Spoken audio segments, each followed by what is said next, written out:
Dan Saka ini siap 100% meyakini bahwa Saka ini tidak pernah melakukan apa yang dituduhkan dan termasuk tujuan terpidana. Gak banyak kasus seperti ini, termasuk hebat ini. Kalau kita bisa membuktikan ini, ya menurut saya setidaknya kita bisa mencegah jangan sampai terulang dan ada orang-orang yang mengalami hal seperti ini. Jadi Saka tuh bersyukur ada orang yang percaya terus respect terus memberitahu kebenarannya. Saka tuh emang diterima. Jadi bukan dari rakyat saja yang percaya bahwa Saka ini tidak pernah melakukan.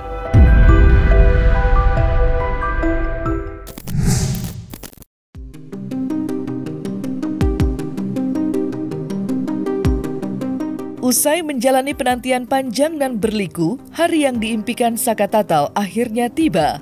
Ya, pada hari ini, agenda peninjauan kembali yang diajukan Saka akan diselenggarakan di Pengadilan Negeri Cirebon.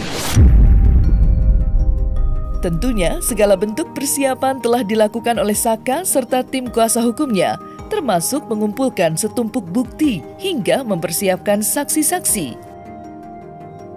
Tak berhenti di situ saja, tim kuasa hukum yang dikepalai pengacara kondang Farhad Abbas dan Krisnamurti itu bahkan sudah mengantongi perlindungan dari LPSK. Bukan tanpa alasan, segala bentuk persiapan ini dilakukan pihak Saka guna mengungkap benang merah dari perkara tewasnya Vina dan Eki yang kini dinilai ternoda dengan penyimpangan dari pihak kepolisian dari awal penyidikan hingga penetapan tersangka 8 tahun yang lalu. Lantas, seperti apakah perasaan Saka Tatal dalam menghadapi agenda yang akan menentukan masa depannya itu? Serta bagaimanakah pula harapan Saka di balik upaya keras membersihkan nama baiknya di hadapan publik? Saka pengen mengajukan PK karena Saka ini mau menunjukkan bahwasannya Saka ini tidak pernah melakukan apa yang dituduhkan. Dan Saka ini siap 100% meyakini bahwa Saka ini tidak pernah melakukan apa yang dituduhkan dan termasuk tujuan terpidana. Gak banyak kasus seperti ini, termasuk hebat ini. Kalau kita bisa membuktikan ini, ya menurut saya setidaknya kita bisa mencegah jangan sampai terulang dan ada orang-orang yang mengalami hal seperti ini. Sudah hampir 100%. Persiapan kami sudah cukup, artinya dengan koordinasi berbagai tim, dengan pendapat ahli yang kami komunikasikan dari WA Group, kami yakin insya Allah bahwa PK kami juga optimis akan dapat dikabulkan. Jadi buat Bang Farhad, Bang Krisna, Ibu Titin, sama dan Kang Dedi, Saka tuh berterima kasih banget sudah membantu Saka dan keluarga Saka dengan tulus ikhlas. Padahal Saka ini tidak pernah meminta Saka ini tidak pernah mengasih apapun ataupun menjanjikan sesuatu. Saka ini benar-benar tidak menyangka ada orang yang baik dan tulus mau membantu Saka dan keluarga Saka. Ya, terima kasih banyak terutama buat Ibu Titin yang dari awal dari 2016 nemenin sampai sekarang dan sekarang dibantu sama Bang Farhad, sama Pak Krisna dan teman-teman lawyer lainnya dan ketemu orang baik lagi sama Pak Deddy Mulyadi. Saya sangat terima kasih sekali. Mungkin ini udah jalannya. Saya mau terima kasih banyak-banyak dari keluarga. Mungkin dari keluarga nggak bisa ngasih apa-apa, cuma ngasih doa yang terbaik buat Ibu Titin, Pak Farhad, Pak Krisna, lawyer-lawyer lainnya sama Pak Deddy. Semoga makin sukses, rezekinya lancar terus, dimudahkan segala urusannya lah. Terima kasih banyak pokoknya orang-orang baik ya. Sama teman-teman netizen juga terima kasih banyak. Sekarang udah banyak yang mendukung, walaupun dulu tahu adik saya dihujat, cuma saya nggak peduli, saya udah siap resiko. Ya, jadi Saka juga berterima kasih buat terutama dari kampung sendiri, apalagi namanya buat Pak RT, Pak RW-nya. Saka ini berterima kasih telah mendukung Saka, dan Saka ini ingin namanya membuktikan bahwa kebenaran tetaplah kebenaran, tidak ada namanya yang orang benar itu disalahkan. Otomatis mulai hari ini Saka Tatal dalam pengawasan Lembaga Perlindungan Saksi dan Korban. Ini merupakan satu anugerah yang luar biasa sekali karena dari 9 pengaju saksi LPSK itu hanya 1 orang yang dikabul. Khusus terkait dengan permohonan ST, LPSK memutuskan menerima permohonan yang bersangkutan, permohonan hak prosedural dan rehabilitasi psikologis.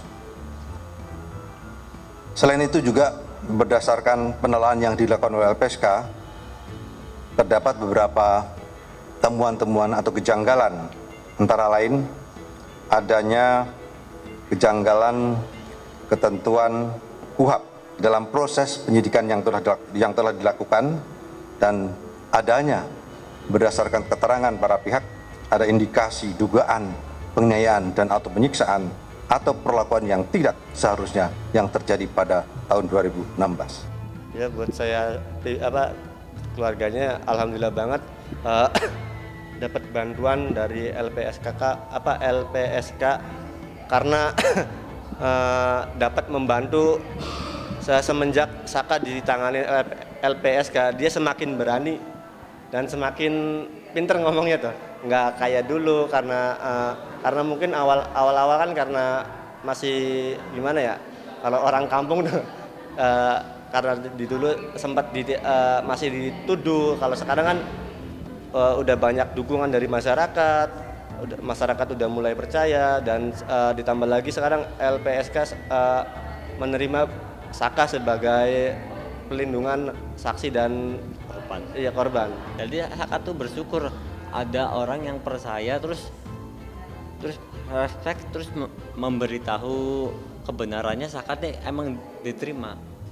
Jadi bukan dari rakyat aja yang percaya bahwa Saka ini tidak pernah melakukan. Upaya peninjauan kembali yang diajukan Saka Tatal dan pihak kuasa hukumnya sontak menuai sorotan dari sejumlah pihak. Pasalnya, sebelum ini Peggy Setiawan telah terlebih dulu memenangkan pra-peradilan yang membuatnya bebas dari bayang-bayang hukuman penjara. Ditambah lagi, sosok saksi Dede kini telah muncul membongkar semua dugaan kecurangan yang ada di balik penangkapan Saka Tatal 8 tahun lalu, di mana ia mengaku bahwa semua kesaksian yang memberatkan Saka diduga merupakan hasil rekayasa dari saksi Aep dan Ibtu Rudiana selaku ayah dari almarhum Eki. Lantas, akankah kesaksian mengejutkan Dede dapat disertakan dalam novum baru tim kuasa hukum Saka? Tapi dia bisa kemudian menyampaikan ini menjadi novum. Jadi dia sampaikan ini lewat kesaksian dia, bisa tertulis, dia sampaikan, atau bisa dirangkum dalam bentuk tulisan testimoni. Notarial bisa juga, dia bikin kesaksian notarial. Yaitu saya waktu itu menyatakan kesaksian saya adalah palsu atau bohong. Jadi dia bisa pakai notaris, kemudian diserahkan kepada para terpidana yang sedang melakukan PK. Gitu. Jadi ini menjadi novum. Novum itu bukti baru buat di peninjauan kembali. Jadi ini adalah sebenarnya saksi kunci. Nah, kalau dia sudah buka, berarti artinya dia saksi mahkota. Tinggal apakah dia nanti dilaporkan karena kesaksian palsu, itu nanti dulu. Yang penting dia sekarang jujur. Gitu. Jadi Dede ini adalah sekarang menjadi saksi mahkota atau saksi kunci untuk membuka tabir. Nah, jalurnya adalah lewat yang namanya peninjauan kembali. Saka tuh alhamdulillah respect. Jadi Saka tuh sebenarnya tuh sudah ada feeling ke depannya bakal ada kayak gitu, tapi entah itu kapan pasti akan terungkap. Sebusuk-busuknya bangkai pasti akan tercium baunya kemana. Larinya kemana juga seperti air mengalir, pasti mengalirnya tuh pelan walaupun tidak terlihat. Alhamdulillah banget saya, ya Pak, terima kasih kepada Allah Subhanahu wa Ta'ala ya, karena ya itu kebenaran akan mencari jalannya sendiri.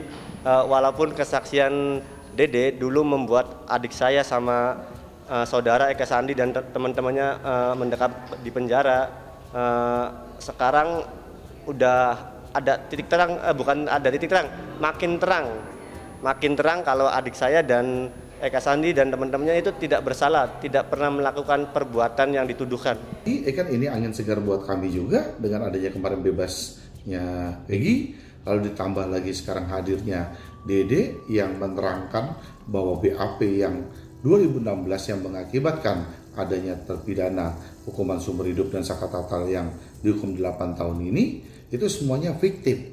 Nah, ini kan membuat kami menjadi semakin terang adanya kasus peristiwa ini. Kami berkeyakinan bukan seperti yang ada seperti kemarin itu di 2016. Memang sudah dipersiapkan dengan baik oleh ketua tim. Ya optimis lah. Pokoknya sekali lagi yang membuli-buli Bu Titin, kita tidak hajar kalian, tapi kalian jadi kurang ajar. Karena keadilan telah mengajarkan kalian dan LPSK ada bukti bahwa kami menang lagi. Menang kita? Menang. Perkasa, pengacara, keadilan, Saka. Kami lebih maju sekian langkah bukan gara-gara rekayasa kami, tapi kalian yang merekayasa dan bagian daripada orang-orang yang bahagia banget melihat orang-orang yang terzolimi. Nah, tapi sekarang masyarakat Indonesia sudah tahu dan yakin keadilan selalu bersama kita. Putusan pra-peradilan itu sudah membuat seluruh DPO itu jadi halusinasi dan kabur. Semua pertimbangan yang dihasilkan oleh hakim adalah semata imajinasi saja, imajiner saja. Tidak ada yang bawa naik motor ke sana mayatnya kemudian. Dan ini kita akan mulai ungkap nanti di pengadilan persidangan nanti bahwa kenapa di 2 TKP dibuat ini apa maksudnya gitu. Kemudian kenapa setelah ditangkap dipindahkan ke Polda Jawa Barat gitu. Harusnya pindahkan Polda Jawa Barat baru tangkap dulu, kalau ini tidak direkayasa oleh Rudiana. Saya terus terang sangat terenyuh saya melihat perjuangan Saka Tatal. Saka Tatal bayangkan dia telah selesai menjalankan hukumannya dia sebagai terpidana yang diduga atau diputus pengadilan melakukan pembunuhan dan pemerkosaan. Sebenarnya kalau dia mau selamat ngapain lagi dia repot-repot. Nah dari sini saya lihat perjuangan Saka Tatal membuktikan bahwa sekalipun dia telah bebas, tetapi karena dia sangat yakin bukan ikut yang membunuh atau bukan pembunuh daripada Vina dan Eki, dia melakukan yaitu upaya hukum luar biasa melakukan PK. Keyakinan saya, menurut saya, dari keyakinan hukum saya, dari kasus Peggy ini kemudian pra-peradilannya diterima, menurut saya kemungkinan besar bahwa PK-nya Saka Tatal itu akan diterima. Ngapain repot-repot daripada nanti berpotensi seperti ancaman daripada katakanlah pihak-pihak yang lain misalnya bahwa dia dituduh sumpah palsu, mendingan dia diam. Tetapi dia bilang karena ini menyangkut harkat martabat dan dia akhirnya bisa melamar sebagai karyawan biasa atau menjadi kuli bangunan, dia bisa mendapatkan surat berkelakuan baik. Itu sebabnya dia berjuang untuk melakukan PK. Dan saya hormat kepada dia dan juga pengacaranya untuk mencari keadilan yang esensi dan juga kebenaran.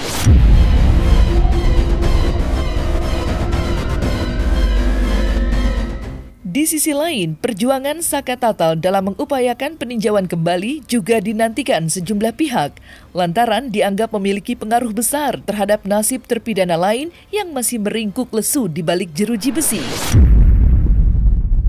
Muncul sebuah opini yang menganggap bila Saka memenangi PK nanti, segala dakwaan terhadap terpidana lain juga akan ikut rontok. Apalagi saat ini pengakuan Dede soal dugaan rekayasa kesaksian sudah tersebar luas. Lantas mungkinkah kemenangan Saka Tatal dapat menjadi titik balik perjuangan para terpidana? Serta akankah pula pengakuan Dede dapat menggugurkan dakwaan terhadap Saka dan terpidana lainnya? Sudah sama sekali enggak, kecuali Dede mengatakan saya pembunuhnya. Kemudian dibuktikan bahwa dia betul pembunuhnya, maka 7 terpidana itu pasti bebas. Berarti belum kasus dikatakan Lekwan Karta kan karena ada pembunuhnya. Nah sekarang kita nunggu aja kalau memang betul bukan 7 orang itu, kita tinggal menunggu siapa yang mengaku sebagai pembunuhnya, dan itu pun harus bisa dibuktikan bahwa dia memang betul-betul pembunuhnya. Saya tidak mengatakan dari keterangan Dede yang sekarang ini terpidana ini bisa bebas atau tidak, ya. Saya tidak belum bisa menyimpulkan itu. Tapi nanti hakim PK lah nanti yang akan menilai, akan melihat ya kesaksian Dede ini seperti apa, baru kemudian hakim mempertimbangkan dan memutus. Karena Dede hanya sebatas ya yang awalnya melihat dengan pelemparan batu, kemudian Dede tidak mengetahui peristiwa, berarti Dede tidak melihat. Kan hanya sebatas itu nih, kan? Nah, tetapi itu akan akan mempengaruhi konstruksi kasus, ya, konstruksi perkara ini mempengaruhi. Jadi yang awalnya siapa yang saksi yang melihat pada saat terjadi pelemparan? Aep, Dede. Nah, belakangan ya Dede tidak melihat. Berarti kan tidak ada saksi nih. Nah, kalau tidak ada saksi, andai saja dulu Dedenya tidak ada, mungkin beda kan? Hakim masih mempertimbangkan putusannya untuk menghukum 8 terpidana itu. Ya nasibnya sampai sekarang ya sedang di penjara. Jadi nasibnya ya lagi di lapas, di lembaga pembinaan masyarakat gitu, di lapas. Ya tentunya ya begitu aja nasibnya. Tapi mereka kemudian punya harapan. Harapan apa? Harapan karena ada tabir baru yang dibuka, ada titik terang yang dibuka oleh si Dede. Harapannya ya ke Dede ini, supaya ketika Dede buka semuanya, mereka berpotensi kemudian dianulir kesalahan-kesalahan mereka, atau dianulir putusan-putusan yang mempersalahkan mereka.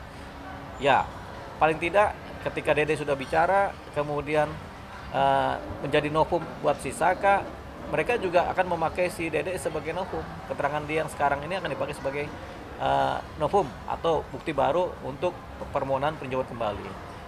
Kemungkinan besar kalau ini kemudian oleh pengadilan oleh Mahkamah Agung diaminkan, ya sudah, bisa jadi 8 tersangka ini kemudian lepas atau dilepaskan dari putusan pidana yang sudah inkrah tadi. Begitu. Sekarang kan ada masih 8 orang yang berpotensi seperti apa yang dialami oleh Peggy yang telah bebas ini. Tentu kan mereka ini masih, katakanlah dulu ketika mereka diperiksa mengalami penganiayaan, tidak didampingi sebagaimana proses orang tersangka terdakwa, kemudian mereka dilakukan penganiayaan dulu, baru kemudian BAP-nya dibuat polisi. Setelah diperiksa di pengadilan, kemudian mereka cabut, tetap aja hakim merefer tentang BAP yang ada.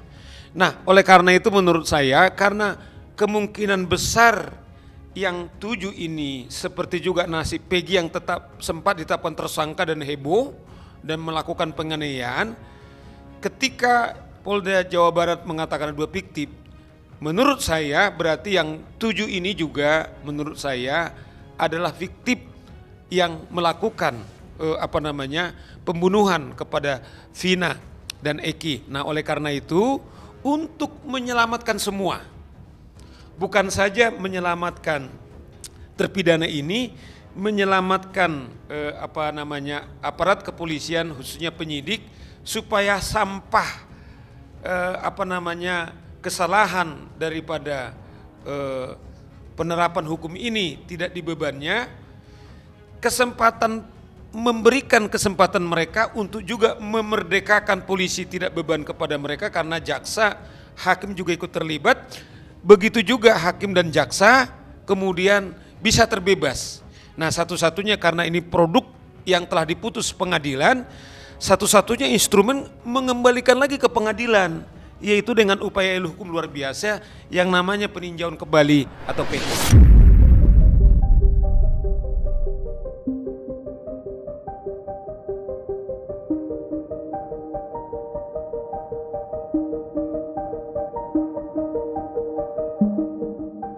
Nah, selesai sudah Cumi Lovers. Saksikan terus Cumi Camp In-Depth, kabar lengkap, mendalam, dan akurat dari narasumber terpercaya. Dan jangan lupa untuk like, subscribe, dan juga share channel YouTube Cumi Cumi.